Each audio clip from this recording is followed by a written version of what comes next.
بینەرانی بەڕێزی تلویزیۆنی پرتو ئەم کاتتان باش. خۆشحاڵم جارێکی تر و لە بەرنامەیەکی تر با دیداری ئەوەی عزیز شادبمەوە. لە میوانی ئەم بەشە لە بەرنامەکەمان هاوڕێ سالحی سەرداریە لە ڕێگەی تەلەفۆنەوە. هاوڕێ سالح بەخێر بێی بۆ ئستودیۆی تلویزیۆنی پرتو لە ڕێگەی تەلەفۆنەوە. زۆر سپاس دەکەم، سڵام هەیە بۆ ئێوە و بۆ هەموو بینەرانی تلویزیۆنی پرتو. سپاس بۆ تۆ هاوڕێ ساڵح. بینەرانی خۆشەویستەوەری ئەم بەشە لە بەرنامەکەمان ڕاگەیەندراوی هاوبەشی دوو لایەن لە کۆمەڵەیە بۆ مۆزوعی یەکگرتنەوە. هەروەک ئێوە ئاگادارن ئێستا لە گۆڕەپانی سیاسی کوردستانە چەندین لایەن بە ناوی کۆمەڵە خەریکی چالاکی و هەڵسوڕان و ناو بەناویش لە ناویان ئینشعاب ئەکەوێتەوە و ئێستا لە درێژەی ئینشعاباتە ڕاگەیاندنی دوو لایەن کۆمەڵەی شۆڕژگێڕی زەحمەتکێشانی کوردستانی ئێران و هەروەها کۆمەڵەی زەحمەتکێشانی کوردستان. سەبارەت بەم تەوەرە لەگەڵ هاوڕێ سالح وتوویژمانەیە. هاوڕێ ساڵح، وەکو یەکەم پرسیار کە ئاراستەی ئێوە بکەم ئەگەڕێمەوە بۆ دواوە، هۆکاری جیابوونەوەی ئەم دوو لایەنە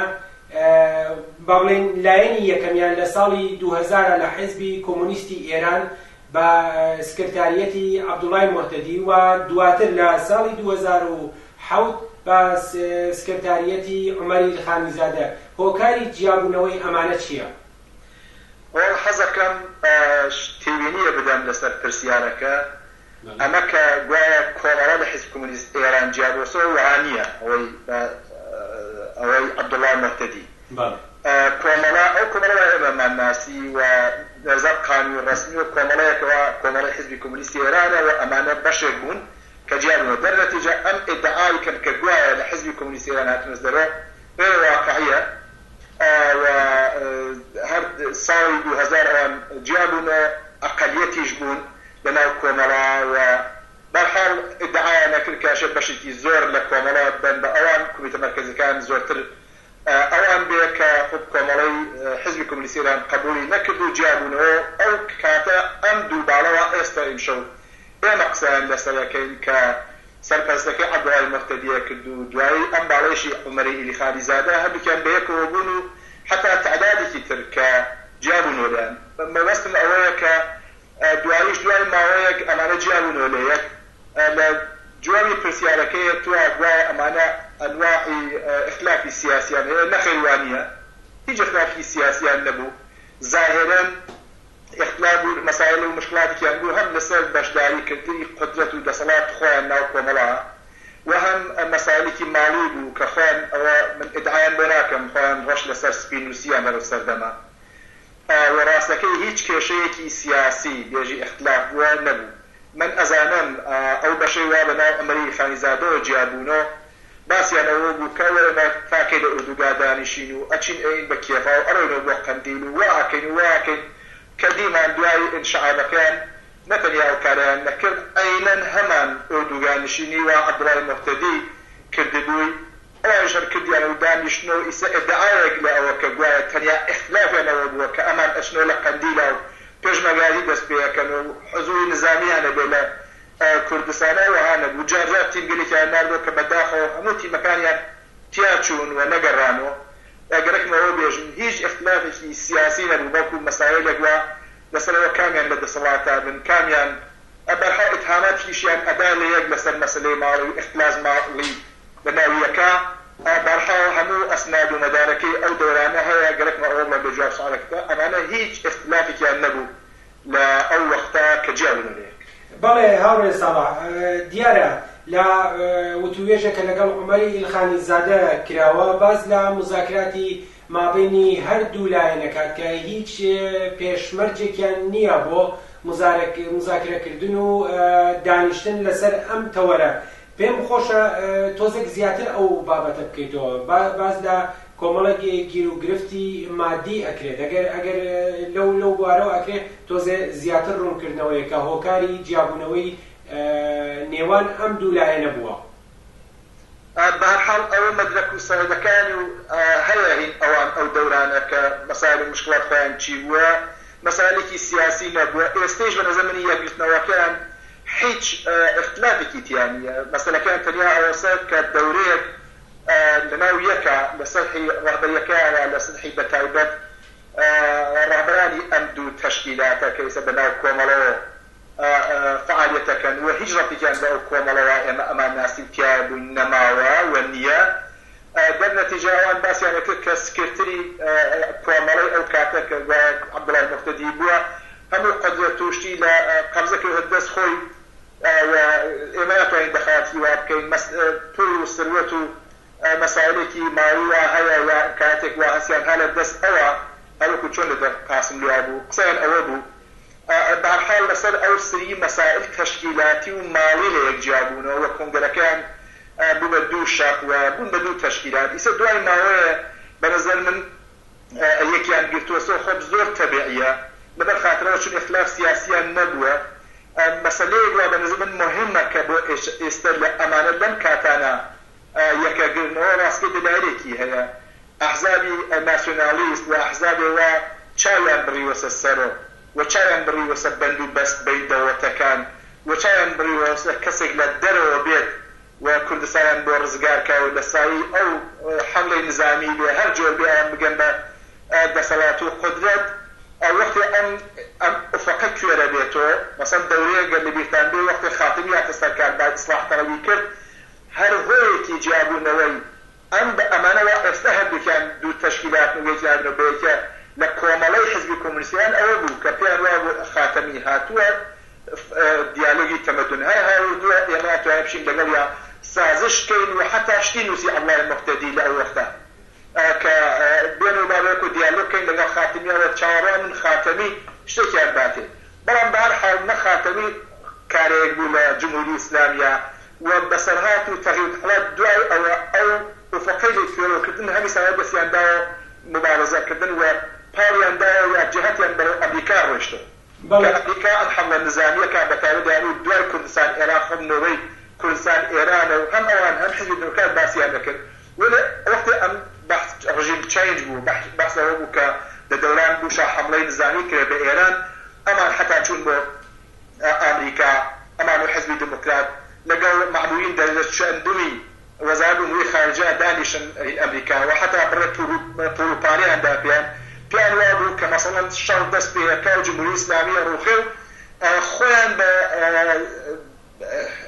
ئەو شەڕەوە ئاوێزان کرد کە لەسەر ئەو شەڕەوە کە ئەگەر ئەمریکا حەملەکە بە ئێران ئەمان لە کوردستانە لە گۆشەیەک هەگەن بە دەسەڵات و قودرەت. منتەها چون ئەمە نەما و بەتایبەت ئێستا لەم دەورە کە ئەم مزاکراتی بین جمهوری ئیسلامی و غەرب هەست بین جمهوری ئیسلامی و ئەمریکا و لە دەرەجاتی شەڕ دوورەکەوتووە دوورنماکەی ئەمان هەمیسانە بایان داوەسە و بەهەرحاڵ بێ ئاسۆیی و بێ ئوفقی کە چی ئەتوانن بکەن ئەمە لەم دەورە بەنظر من هۆیەکی ئەساسیە کە ئەمانە ڕویان کردووە یەک. چون هەم لایەک عومەری ئیخانیزادە و تەشکیلاتەکەی ئەو ئیدعانەوە کردیان کە گوایە گەنجەکانی کوردستان ئەبەنەوە پێشمەگایەتیان پێەکەن بە هیچ دەرچوو بێ ئاسۆ بێ ئەفق بوون و لە لایەکی تر عەبدوڵای موحتەدیش نائومید بوو هەم لە دروستکردنی جبهەی کوردی و هەم لە ئەوە کە شەڕ نەکرا و هەم لە لایەک و مەسائلی ناوخۆی سازمانی زەحمەتکێشانی عەبدوڵای موحتەدی کە ئەلئان حتمەن ئاگادارن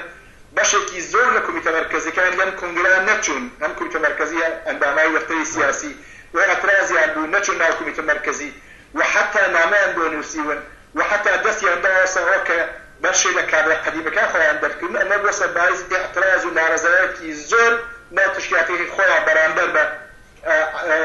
ڕەهبەریەکان بۆیە بەنظر من هەردووکیان هەم بێ ئوفقی عومەری خانیزادە کە لێتوانی کارە بکە ئەوە داڕەوا کردی و هەم ئەم مشکلاتەوە لە سازمانی زەحمەتکێشانی بەسەرپەرستی عەبدوڵای موحتەدی هاتە سەربەرۆ بۆسە باعث ئەوە کە ناڕەزایەتێکی زۆر هەیە ناو تشکیلاتەکان لەم دەوا بەنظر من بەهەرحاڵ گەیتیانە ئەزهانی تشکیلاتەکەی خۆیان تشکیلاتەکان خۆیان و ئەزهانی خەڵک بەرەوە هەم بن کە یەکەگری و احتیاجیان بە یەک بوو بۆ ماوەیە توان تشکیلات خۆیان و خەڵکی سەرگەرم بکەن بە ئەم مەسئلەوە. بەڵێ هاوڕێ ساڵح، بەعەکسی قسەکانی ئێوە ئەوان لە ڕاگەیاندنی خۆیانە باز لە ئەوزاع و ئەحواڵی سیاسی ئێران و کوردستانەکەن کە ئەوزاع و ئەحواڵی سیاسی ئیمڕۆی ئێران و کوردستان وا ئەخوازێت کە ئەمانە لە یەک نزیک بوون ببنەوە و لەسەر ئەم ئەساسە ئەمان لە یەک نزیک بوونەوە بۆ چوونی ئێوە لەم بوارەوە. ئێمە خۆ بەحسمان لەسەر ئەوزاع سیاسی ئێران و کوردستان هەیە لە تلویزیۆنەکەی لە بەشە فارسیەکە نەشریات و میدیایە بۆ لە اختیارمانە بە وەسیلەی فعالین و کادرەکان حزب ڕوو بە جامعە ئەلان کراوە. ئێمە وەکوان بیر ناکەین و ئەوان چاویان ڕاستەکەی نە لەسەر ئەوە نییە کە جەوێکی سیاسی و ڕادیکال لە جامعەی کوردستانە هەست و یا لە ئێرانە هەست و ئەمانیش بێن فعال و بن و ئەوە مەسەلەیەک اتفاقی ڕووەدا لە ئەوزاع سیاسییان ئەمانیش کەوتونە سەرخۆ. هینەوە نییە، هینەوەسە بەطور واقعی بەشێک لە هاوسنخەکانی ئەمان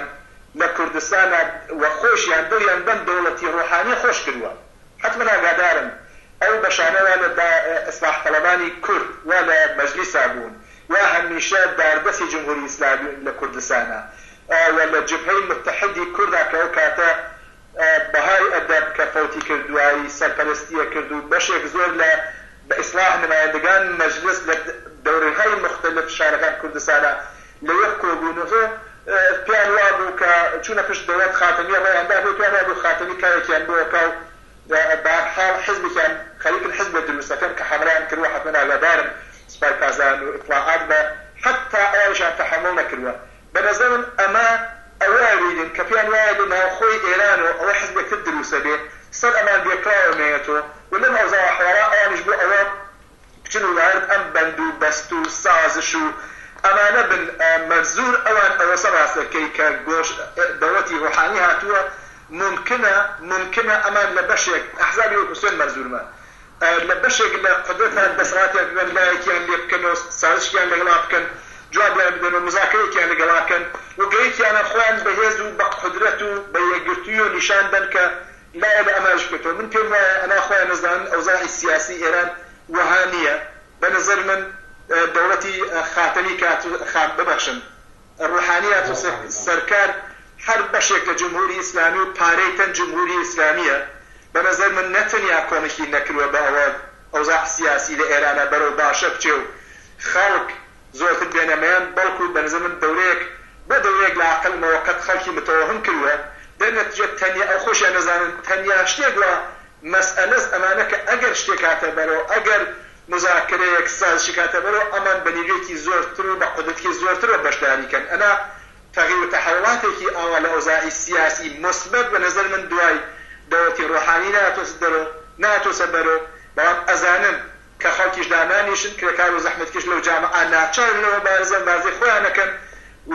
بەڵام بە نەزەر من دەوڵەت اعتدال یا دەوڵەتی ڕۆحانی ئەوانە بۆ ماوەیە دەتوانن بە تەوەهم و بە تەحمیق و بە سەرکوتو یادام ماوەیەک خەڵک نەیان زۆر ئەترازی ڕادیکال بکە. ئەمە بە نەزەر من چوارچێوەی ئەوزاع سیاسی کەس ئەمان بۆی ئەمەیان کردوە لە کوردستانی ئێرانە لە داخڵا ئەو حزبە خەریکە دروستە بێ و ئەمانیش بۆ وەستەیەکیان ناوسرانە بێ لە ئەحزاب ناسیۆنالیستە دەستیان داوەستە ئەم کارە ئەو یەکگرتنەوە ناوزاع سیاسی تەغییرێکی عەجیبی بە نەزەر من نەکردوە نە لە ئێران نە لە کوردستان. بەڵێ سپاس بۆ تەوزیحەکانت هاوڕێ ساڵح. ئەگەر ئێمە بگەڕێنەوە بۆ دواوە و بۆ کاتی انشعاب و جیابوونەوەی ئەم لایەنانە بە مکرران تکرار ئەبێتەوە لە بەیانیە و نووسراوەکانیانە کە بەرژەوەندی خەڵک و دیسان لێرش ئیشارە بەوە درێ کە یەکگرتنەوەی ئەم دوو لایەنە دیسان بەرژەوەندی خەڵکە. بۆچوونی ئێوە ئایا ئەم دوو لایەنە یەکگرتنەوەی ئەم دوو لایەنە ئەتوانێت ڕەبتێکی بێ بە بارودۆخی ژیانی خەڵکی زەحمەتکێش و خەڵکی کورد بەگشتی؟ نەخێر بەنەزەر من بەرعەکسە ئەمان بە سیاسەتەکانیان ئەوە لەوە بڵێن ئەمانە واقعا هیچیان لەو کۆمەڵە ناچێوە خەڵک کرێکار و زەحمەتکێش ڕێزیان بۆ دانا ئەحترامیان بۆ دانا خۆشیانەویست لەبەر خاترەوە کۆمەڵەیە کوردستانیەت دفاعی لە حەقی کرێکار و زەحمەتکێش بەشمێنەکانی جامعەی کوردستانە کرد هین ئەوە بوو کە خەڵک ڕویان کردە کۆمەڵە ئەناخۆ ئەگەر شتی تر بێ لەسەر مەسەلەی سرفەن ستەمی ملی بێ کە حتاوان مدافعێکی باش نین بۆی حزبی دموکرات زۆر سابقەدارترە لە ئەوان وە زۆر پێشینەی هەیە وە زۆر سنەتدارترە ئەوە خەڵکە بۆچی لەو سەردانانە چون بەرەو حزب دموکرات هاتن بەرەو کۆمەڵە لەبەر خاترەوە ئەو وەختی کۆمەڵە دفاعی لە کارگەر و زەحمەتکێشە کرد لە حاڵا بەرنامە کات ئەو ڕادیکاڵی بوو بۆەوە ستەمی ملی لە کوردستان لەمێنێ و حەلی کاوە بەرنامەی بوو بووی بەڵام من پرسیان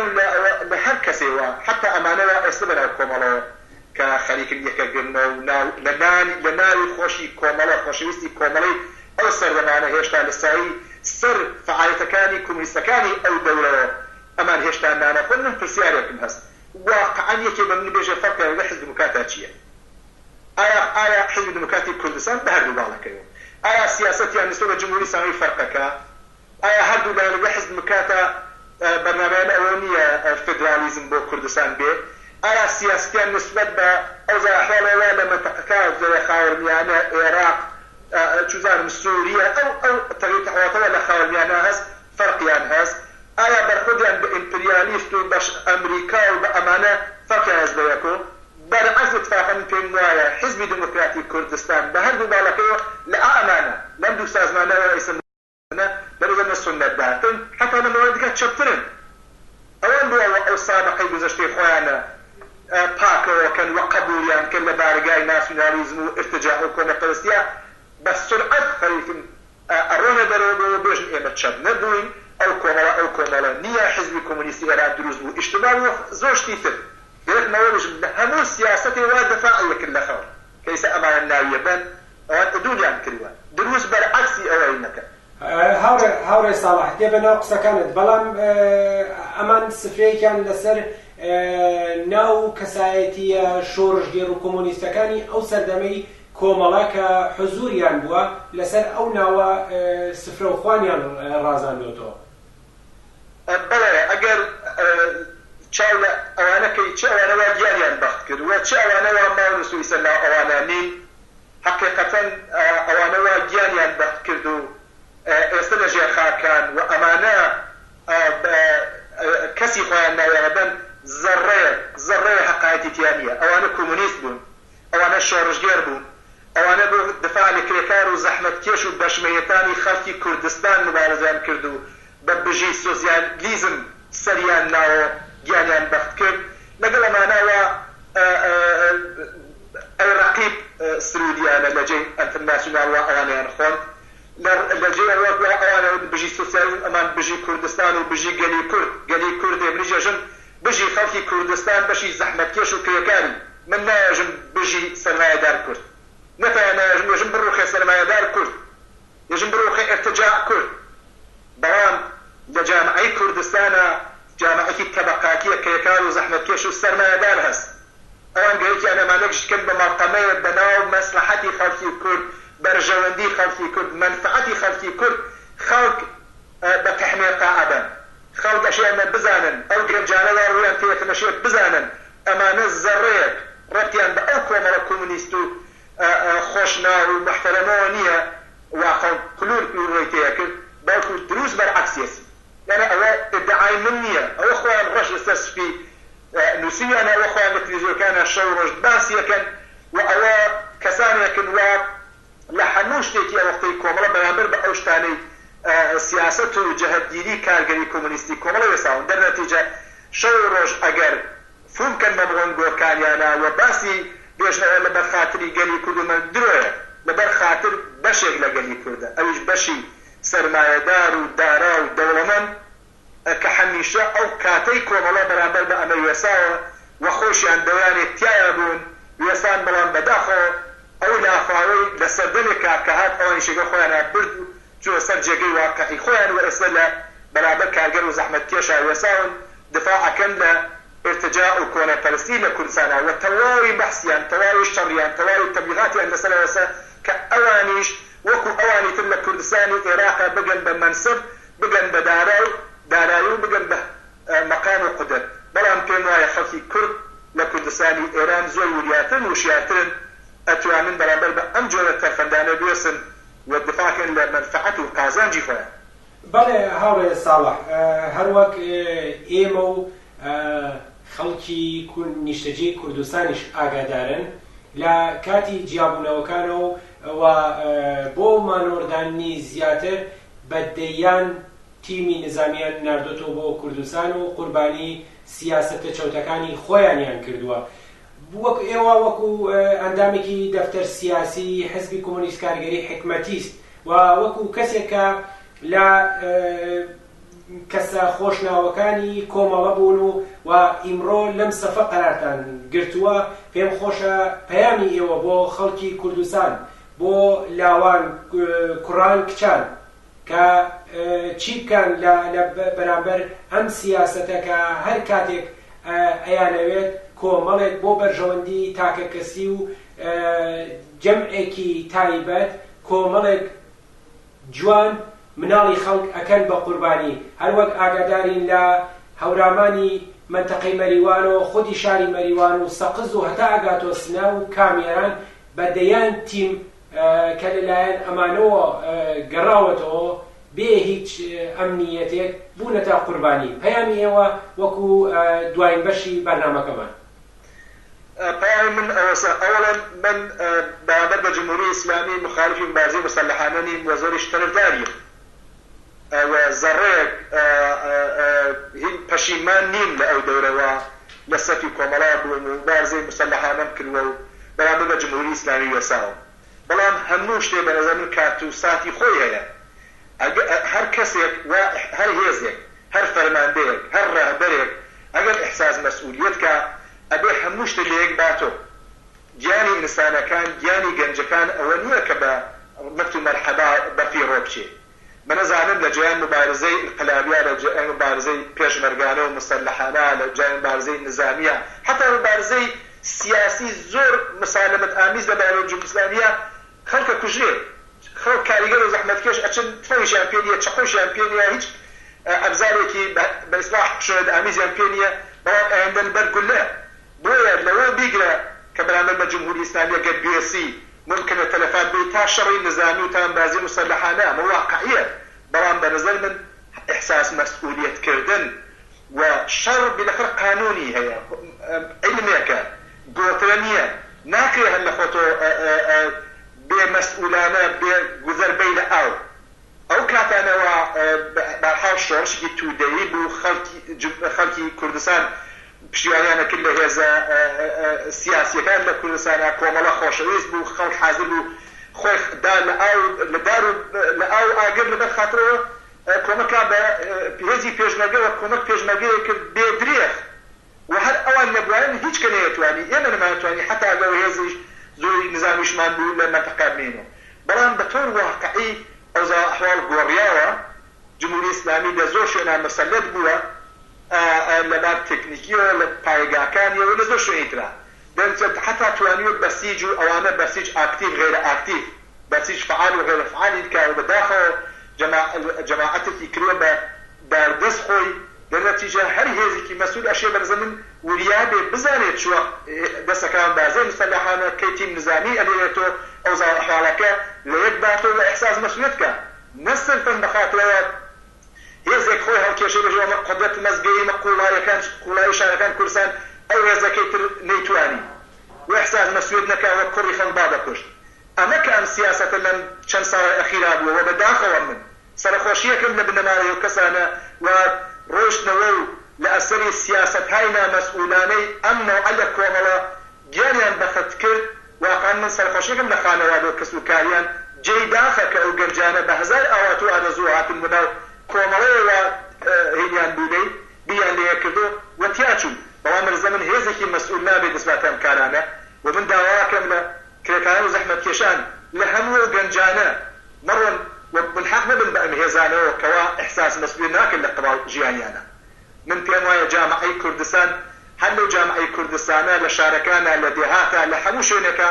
ئەگەر ڕێکخراو بن، ئەگەر هێز بن، ئەگەر لە نەهادا خۆیان بگن، لە دانشگا، لە مەدرسە، لە ناو چوزانم کوچەکۆڵان، لە مەزرا، لە مەزرعە ئەتوانن بارزەی خۆیان زۆر مؤثرتر بەرامبەر بە جمهوری ئیسلامی بکەن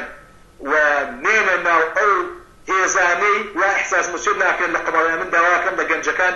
بیر بکەنەوە بەر لەوەی ڕوەکەنە ئەم نەوعە لە ئەحزاب بیرکەنەوە بڕەوکوێچن ئایندەیان چییەوە ئەو سابقەی هەر کامە حیزبانە گرنە بەرچاو جار تەسینگرن من پێم وایە نابێم کارە بکەم. سپاس بۆ تەوزیحەکانت هاوڕێ ساڵح، سپاس بۆەوەی کە لەم بەشە لە بەرنامەکە لەگەڵمان بووی. منیش سپاس کەوە دیسان سڵاو هەیە بۆ بینەران. بینەرانی خۆشەویست، ئێوە خۆتان باشترین چاودێرن بۆ مەسایل و بۆ ڕووداوەکان کە لە دەوروبەرتان ڕووەدا، بە هیوای ئەوەی کە بە تێڕوانینێکی باشتر لەسەر مەسایل و ڕووداوەکان بتوانن کۆمەلگایەکی باشتر و دەوروبەرێکی ڕوونتان بێت تا بە گەیشتنەوەیەکی تر ماڵەوە.